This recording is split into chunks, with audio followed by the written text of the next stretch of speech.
श्री स्वामी समर्थ. स्वागत आहे तुमचं माझ्या शिवस्वामी या भक्ती चॅनलवर. तर आजचा दिवस तुम्हाला सुखाचा आनंदाचा जावो ही स्वामींचरणी प्रार्थना करते आणि आजच्या या व्हिडिओला सुरुवात करूया.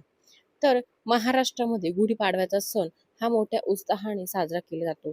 या सणापासून हिंदू नववर्षाची सुरुवात होते. हिंदू पंचांगानुसार चैत्र शुद्ध प्रतिपदेला म्हणजेच वसंत ऋतूच्या पहिल्याच दिवशी गुढीपाडव्याचा सण हा साजरा केला जातो. यंदा गुरुवारी 19 मार्च 2026 या दिवशी गुढीपाडव्याचा सण साजरा होत आहे. गुढीपाडव्याचा दिवस हा 3.5 मुहूर्तांपैकी एक असल्यामुळे या दिवसाकडे अतिशय शुभ दिवस म्हणून पाहिलं जातं. या दिवशी शुभ मुहूर्तावरती सोने खरेदीला विशेष असं महत्त्व असतं. मराठमोळी माणसं या दिवशी घराबाहेर समृद्धीचे प्रतीक असलेली गुढी ही उभारत असतात. यावेळी खास पारंपरिक पोशाखामध्ये पूजा अर्चा देखील करत गुढी ही उभारली जाते. असा विश्वास आहे की गुढी उभारल्याने वाईट आत्म्यांना दूर दूर ठेवता येतं आणि तुमच्या जीवनामध्ये नशीब आणि समृद्धी येत असते. गुढीपाडवा हा 3.5 मुहूर्तांपैकी एक शुभ मुहूर्त असल्याने या दिवशी नवीन घर खरेदी करणे किंवा वाहन खरेदी करणे, वास्तू खरेदी करणे, नवीन व्यवसायाची सुरुवात करणे यासारखी कार्य जी आहे तर ती आवर्जून केली जातात. कारण की हा दिवस अतिशय शुभ मानला जातो. त्याचबरोबर या दिवशी सोनं खरेदी करण्याला देखील खूप महत्त्व आहे.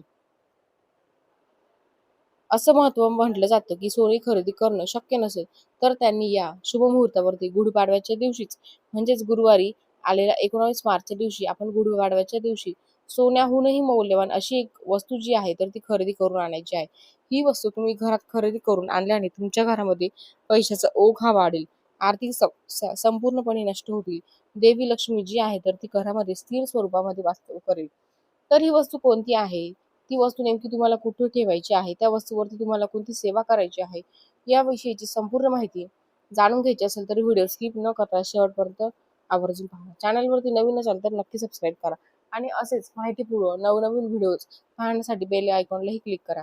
म्हणजे जेव्हाही माझं जेव्हाही मी नवीन व्हिडिओज अपलोड करेल त्याचं नोटिफिकेशन सर्वात अगोदर तुम्हाला मिळेल आणि तुम्ही माझा एकही व्हिडिओ मिस करू शकणार नाही. तर चैत्र महिन्यातील प्रतिपदा तिथीला गुढीपाडवाचा सण हा साजरा केला जातो. यावर्षी गुढीपाडवा हा 19 मार्चला येतच आहे. हिंदू पंचांगानुसार चैत्र शुक्ल पक्षाची प्रतिपदा तिथी 19 मार्च 2026 रोजी सकाळी 6:52 सुरू होत असते तर ती दुसऱ्या दिवशी 20 मार्च रोजी पहाटे 4:52 संपणार आहे. त्यामुळे उदय तिथीनुसार 19 मार्च हाच दिवस गुढी उभारण्यासाठी निश्चित करण्यात आलेला आहे. या दिवशी सकाळी 6:26 सूर्योदय होईल तर दुपारी 12:00 ते 12:53 अभिजित मुहूर्त असणार आहे. 12 ते 12:53 पर्यंत पूजेसाठी अत्यंत शुभ मुहूर्त मानला जाणार आहे. तसेच ब्रह्ममुहूर्त पहाटे 4:51 ते 5:38 या वेळेमध्ये असणार आहे. गुढीपाडवा हा साजरा केला जातो याबाबत अनेक पौराणिक कथा सांगितल्या गेल्या आहेत. हिंदू धर्मातील पौराणिक कथेनुसार ब्रह्मदेवाने याच दिवशी सृष्टीची निर्मिती केल्याचा समज आहे. त्यामुळे हा सण नवीन वर्षाची सुरुवात म्हणून देखील साजरा केला जातो. हिंदी पंचांगानुसार हा दिवस अत्यंत शुभ मानला जातो. अजून एक पौराणिक कथेनुसार प्रभू श्री रामाने रावणावरती पराभव करून विजय मिळवला आणि अयोध्येमध्ये परतले. त्याच्या या विजयानंतर त्याचे स्वागत करण्यासाठी गुढी उभारली जाते अशी देखील एक समजूत आहे.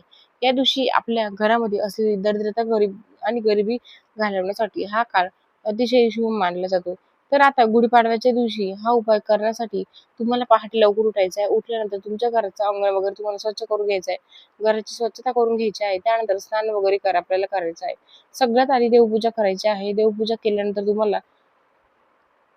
तुम्हाला एक म्हणजे 8 वाजेच्या आतच तुम्हाला एक गुढी उभारायची आहे. बघा, घरातील गुढी जी आहे ती पारंपरिक पद्धतीने बांबूद्वारे तयार केली जाते. त्यावरती चांदी, तांबे आणि पितळेच्या तांब्या उलटा केला जातो आणि त्यावरती स्वस्तिक तयार करून केशरी रंगाच्या कपड्याने तसेच लिंब आणि आंब्याच्या पानांनी आणि फुलांनी सजवले जाते. त्यानंतर घराच्या बाहेर उंचावर ही गुढी जी आहे तर ती लावली जाते. गुढी लावल्यानंतर त्याची पूजा केली जाते. घराबाहेर उंचावरती गुढी उभारली जाते. गुढीवरती उलटा ठेवलेला तांब्याचा कलश असेल किंवा चांदीचा किंवा पितळाचा कलश असेल, त्या कलशावरती ज्यावेळी सूर्याची कोवळी किरणे पडतात तर ही किरणे जी आहे तर ती परावर्तित होऊन आपल्या घरात येतात. त्यामुळे आपल्या घरामध्ये सकारात्मक ऊर्जा संचारते. आता हा जो उपाय आहे तर आपल्याला गुढीपाडव्याच्या दिवशी करायचा असतो. तो सकाळी तुम्हाला 10च्या आतच तुम्हाला करायचा आहे. अगदी ब्रह्ममुहूर्तावरती सुद्धा तुम्ही हा उपाय जो आहे तो करू शकता. ब्रह्ममुहूर्तावरती केलेली कोणतीच सेवा वाया जातच नाही. ती खूप फलदायी ठरत असते. त्यामुळे ब्रह्ममुहूर्तावरती शक्य झालं तर त्यावेळेस करा किंवा मग तुम्ही सकाळी 10च्या आत जो आहे तर हा उपाय करू शकता. सकाळच्या वेळेस आपण ज्या वेळेस आपल्या घरासमोर गुढी उभारतो त्यावरती सूर्याची कोवळी किरणे पडतात. तर ती कोवळी किरणे त्यावरती ठेवलेला जो कलश आहे तर त्यामध्ये ती सगळी ऊर्जा सामावली जाते. त्यावेळेस ज्यावेळेस सूर्यास्तानंतर ती गुढी आपल्या घरामध्ये आपण आणतो, तीच ऊर्जा आपल्या घरामध्ये येत असते. म्हणूनच आपल्याला हा जो उपाय आहे तर तो सकाळी 10च्या आतच करायचा आहे. सांगितल्याप्रमाणे ब्रह्ममुहूर्तावरती केला तर उत्तमच राहील. कारण की ब्रह्ममुहूर्तावरती साक्षात परमेश्वराचं वास्तव तुमच्या घरामध्ये असतं. आता याच वेळेमध्ये हा उपाय करण्याचं कारण म्हणजेच जे काही शुभयोग तयार होत असतात तर ते देखील याच वेळेत तयार होत असतात. त्यामुळे या वेळेमध्ये तुम्ही काही उपाय जर सेवा घरामध्ये केलं तर याचं शुभ फळ नक्कीच मिळत असते.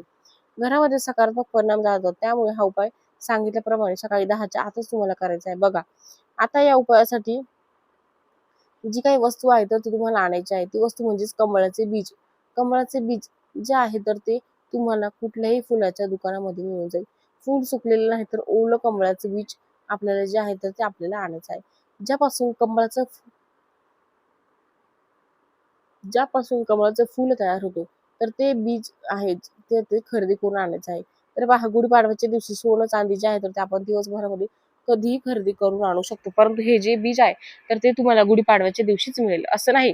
त्यामुळे ज्यामुळे मग तुम्हाला जर आदल्या दिवशी किंवा एखाद्या फुलवाल्याच्या दुकानामध्ये तुम्ही गेला तर तिथे तुम्हाला ते ते कमळाचं बीज जर मिळालं तर ते तुम्ही अगोदरच्या दिवशी किंवा कधी तुम्हाला शक्य होईल त्यावेळेस तुम्ही खरेदी करून आणू शकता. कारण की गुढीपाडव्याच्या दिवशी आपल्याला याच्यावरती सेवा करायची आहे.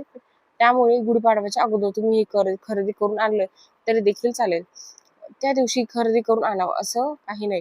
तर आपल्या घरातली गुढी उभारल्यानंतरच आपल्याला हा जो उपाय आहे तो करायचा आहे. त्यासाठी आपल्याला देवघरासमोर बसून हा उपाय करायचा आहे. सकाळीच आपल्याला देवपूजा आपण केलेली असणार आहे. त्यामुळे देवघरातील दिवा प्रज्वलित असणार आहे. पण आपल्याला एक धूप, अगरबत्ती देखील तिथे लावून घ्यायची आहे. कोणतीही सेवा ही अग्नीच्या साक्षीने आपण करत असतो. त्यामुळे आता हा जो दिवा आहे तोच आपण प्रज्वलित करून घ्यायचा आहे. दिवसभर सुरूच राहील याची मात्र फक्त काळजी घ्या. कारण की अखंड लक्ष्मी प्राप्तीसाठी सेवा करतोय. त्यामुळे ही जी वस्तू आहे तर ती आपण कमळाचे बीज आणलेले आहेत तर ते दिवसभर देवघरामध्ये आपण ठेवणार आहोत. त्यामुळे देवघरातील दिवा जो तो आहे तो अखंड सुरू आपल्याला असायलाच हवा. त्यानंतर आपल्याला हे जे कमळाचे बीज आहे तर ते घ्यायचं आहे. ते एका तामणामध्ये ठेवायचं आहे. त्यावरती पाण्याने आणि पंचामृताने परत पाण्याने असं आपल्याला पंचामृत नसेल तर तुम्ही दुधाने अभिषेक घालायचा आहे. त्यानंतर कमळाचे बीज हे जे आहे तर ते स्वच्छ धुवून घ्यायचे आहे, पुसून घ्यायचे आणि परत तामणामध्ये किंवा तुम्ही एखादी छोटीशी प्लेट देखील घेऊ शकता. त्या प्लेटमध्ये तुम्हाला हळदी कुंकू अर्पण करायचं आहे. त्यांच्या मदतीने तुम्हाला एक स्वस्तिक आणि शुभचिन्ह काढायचे आहे. हे स्वस्तिक आणि हे काढल्यानंतर त्यामध्ये 4 बिंदू देखील आपल्याला घ्यायचे आहे. साईडला 2 रेषा देखील द्यायच्या आहे.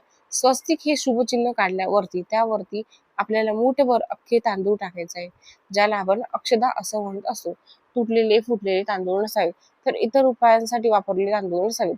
चांगले नवीन असे तांदूळ आपल्याला घ्यायचे आहे आणि आपल्या घरातील धान्यातील मूठभर तांदूळ तुम्हाला घ्यायचा आहे. मूठभर तांदळावरती आपण जे काही स्वस्तिक वरती आपण ठेवलेले मूठभर तांदूळ आहे त्यावरती हळदी कुंकू व्हायचं आहे. त्यावरती तुम्हाला एक पिवळा किंवा लाल रंगाचं कापड जे आहे तर ते ठेवायचं आहे. अगदी छोटंसं कापड आहे तर ते देखील तुम्ही ठेवू शकता. छोट्याशा कापडावरती आपल्याला अंतरल्यानंतर त्यावरती कमळाचे बीज जे आहे तर ते तुम्हाला ठेवायचं आहे. आपल्याला अजून 2 वस्तू त्यामध्ये ठेवायच्या आहे. त्यामध्ये तुळशीची वाळलेली काडी आणि आपल्याला या जे बीज जे आहे तर ते तुळशीच्या वाढलेल्या काडीसोबत ठेवायचं आहे. तुळस जी आहे तर ती देवी लक्ष्मीचे स्वरूप मानलं जातं. भगवान श्री हरी विष्णूंना सुद्धा तुळशी ही अतिशय प्रिय आहे. त्यामुळे तुळशीची सुकलेली काडी आपल्याला त्याच्यासोबत ठेवायची आहे त्या बीजसोबत. त्यासोबतच आपल्याला 7 अख्खे मिरे ठेवायचे आहे. जे स्वयंपाकघरात मसाल्याच्या पदार्थामध्ये मिरे असतात ते अख्खे मिरे आपण त्यामध्ये ठेवायचे आहे. मिरे कशासाठी ठेवायचे तर ते मिरे जे आहे तर ते आपल्याला आपल्या घरातील नकारात्मकतेला घरामध्ये प्रवेश करू देत नाही. त्यामुळे या 2 वस्तू कमळाच्या बीज सोबत ठेवायच्या आहे. आपल्याला कपड्यावरती ठेवायचे आहे. आता या सर्व वस्तूंवरती तुम्हाला हळदी कुंकू अर्पण करायचं आहे. अक्षदा फूल व्हायचं आहे. धूप दीप ओवाळून घ्यायचं आहे. आता या सर्व वस्तूंना आपण अभिमंत्रित करायचं आहे. तर जी प्लेट आपण घेतलेली आहे तर ती तुम्हाला उजव्या हातामध्ये पकडायची आहे. त्यावरती आपण हे जे साहित्य ठेवले आहे ती उजव्या हातामध्ये पकडल्यानंतर तुम्हाला 108 वेळा गायत्री मंत्राने पठण करायचं आहे. आणि त्यानंतर तुम्हाला एक वेळा विष्णू सहस्रनामाचं पठण करायचं आहे. बघा, विष्णू सहस्रनामाचं पठण करणे शक्य नसेल तर तुम्ही कणंकधारा स्तोत्राचं पठण करू शकता. दोन्हीपैकी कोणतीही एक सेवा आपल्याला जी सोपी वाटेल ती तुम्ही करू शकता. गायत्री मंत्रासोबत तुम्हाला विष्णू सहस्रनाम, कनकधारा स्तोत्र ही सेवा केल्यानंतर त्या ज्या वस्तू आहेत त्या अभिमंत्रित होतील. त्यानंतर तुम्हाला देवघरासमोर बसून देवी लक्ष्मीचा फोटो आणि मूर्ती असेल तर तिथे या सर्व वस्तू ठेवायच्या आहेत. आता देवघर मध्ये दिवसभर ही जी वस्तू ठेवल्यानंतर देवघरातील दिवा जो आहे तर तो आपल्याला अखंड सुरू राहील, मात्र याची काळजी घ्यायची आहे. एखाद्या वेळेस वाऱ्याने जर म्हणजे दिवा जर आपल्याकडनं विझला तर मनामध्ये कोणतीही शंका न घेता पुन्हा तो प्रज्वलित करायचा आहे. अशा प्रकारे दिवसभर म्हणजे सायंकाळी लक्ष्मी येण्याची वेळ आहे तोपर्यंत तुम्हाला ही जी वस्तू आहे तर ती वस्तू ही लक्ष्मी देवी समोरच ठेवायची आहे. त्यानंतर दिवे लागलेले आपण त्यावेळेस पण या सर्व वस्तूंना दीप ओवाळून घ्यायचा आहे. त्या कपड्यामध्ये आपण या सर्व वस्तू ठेवल्या आहेत तर तशी पोटली आपल्याला तयार करायची. ही जी पोटली आहे तर ती आपल्याला आपल्या घराच्या मुख्य प्रवेशद्वारावरती लावायची आहे, बांधायची आहे. आपल्या घराच्या मुख्य प्रवेशद्वाराच्या आतल्या बाजूने ही पोटली बांधायची आहे. घरामध्ये आर्थिक स्थैर्य राहावे व देवी लक्ष्मीची कृपा आपल्या घरावरती राहावी म्हणून देवी लक्ष्मीला प्रिय असणाऱ्या या वस्तू ज्या आहेत तर त्या आपल्याला कमळ श्रीहरी विष्णूंना देखील प्रिय असतात. त्यामध्ये आपण कमळाचे बीज ठेवलेले असते, त्याला आपण कमळ बीज देखील म्हणतो. तर या कमळाचे बीज जे आहेत ते साक्षात देवीचं लक्ष्मीचं स्वरूप मानलं जातं. त्यामुळे या बीजासोबत आपण तुळशीची सुकलेली काडी ठेवली आहे, जे लक्ष्मी मातेचं एक स्वरूपच आहे. आणि त्यासोबतच 7 अख्खे मिरे ठेवलेले आहेत. घरामध्ये सुख समृद्धी आणतात, त्याचबरोबर नकारात्मकतेला नष्ट देखील करतात. घरामध्ये प्रवेश करू देत नाही. या तिन्ही वस्तू आपल्याला मुख्य दरवाजावरती जर बांधल्यानंतर पैशाचा ओघ जो आहे तर तो आपल्या घरामध्ये वाढतो. वर्षभर आपल्या घरामध्ये कधी पैशांची कमतरता भासत नाही. हा खूप खूप खूप प्रभावी असा उपाय आहे. नक्कीच करून पहा. यासोबतच जर तुमच्या व्यवसायाच्या ठिकाणी जर तुम्ही ही पोटली बांधायची असेल तर पोटली अशीच अभिमंत्रित करून घ्यायची आहे. तुमचा कुठे व्यवसाय असेल तर त्या ठिकाणी तिथे या प्रकारची जी पोटली आहे तर ती तुम्ही बांधू शकता. घरामध्ये जर बांधायची असेल तर घरामध्ये वेगळी आणि व्यवसायाच्या नोकरीच्या ठिकाणी बांधायची असेल तर ती तिथे वेगळी तुम्हाला पोटली तयार करून वेगवेगळं बीज लोकांना ठेवायचं आहे. तर ही जी वस्तू आहे बघा, तर ती तुम्हाला त्या दिवशी खरेदी करणं शक्य होणार नाही. यासाठी व्हिडिओ अगोदर शेअर केला आहे. तुम्ही पाडव्याच्या अगोदर जेव्हा वेळ मिळेल तेव्हा ही जी वस्तू आहे ती खरेदी करून आणू शकता. कोणत्याही फुलाच्या दुकानामध्ये किंवा नर्सरीमध्ये तुम्हाला ही जी वस्तू आहे तर ती सहज मिळून जाईल. तुमच्या घरामध्ये लक्ष्मी जी आहे तर ती स्थिर राहावी, अखंड राहावी यासाठी गुढीपाडव्याच्या शुभ मुहूर्तांपैकी या मुहूर्तावरती हा उपाय आपल्याला करायचा आहे. सोन्यापेक्षाही अनमोल अशी ही वस्तू घरामध्ये खरेदी करून आणल्याने माता लक्ष्मी प्रसन्न होते. याशिवाय भगवान श्रीहरी विष्णूंचे आशीर्वाद देखील तुमच्या घरावरती राहतील. असा हा उपाय नक्कीच करून पहा. व्हिडिओ आवडला असेल तर लाईक करा, शेअर करा आणि सबस्क्राईब करायला विसरू नका. असेच नवीन माहिती येईपर्यंत श्री स्वामी समर्थ.